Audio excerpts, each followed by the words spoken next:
大家好，今日我哋會同大家一齊討論下啱啱喺12月21號通車嘅中九龍繞道。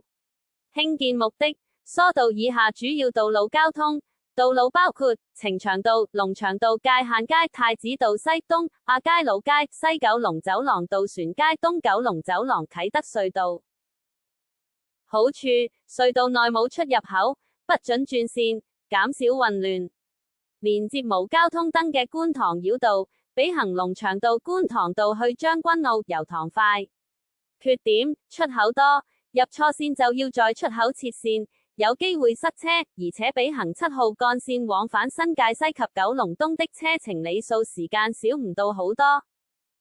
中九龍繞道連接西九龍公路連翔道而非西九龍走廊及渡船街，未有效疏導5號幹線之餘，更加重3號幹線的負荷。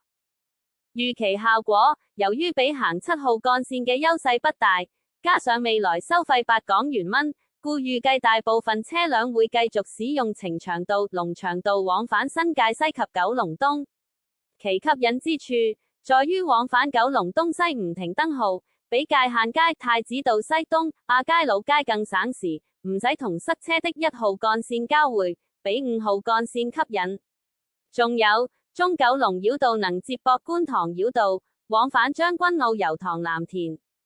呢個喺渡船街天橋拍嘅 Google 地圖圖片，顯示了西九龍走廊嘅4合1嘅樽頸位。如果喺呢個紅色圈住嘅出口同藍色圈住嘅入口喺接駁路入中九龍繞道東行，可以大幅改善呢個樽頸位嘅塞車，幫5號幹線東行沿線嘅車可以快速直達九龍東。唔知大家對中九龍幹線有咩睇法同改善建議呢？歡迎留言，多謝收睇太陽能報章及出版社本集。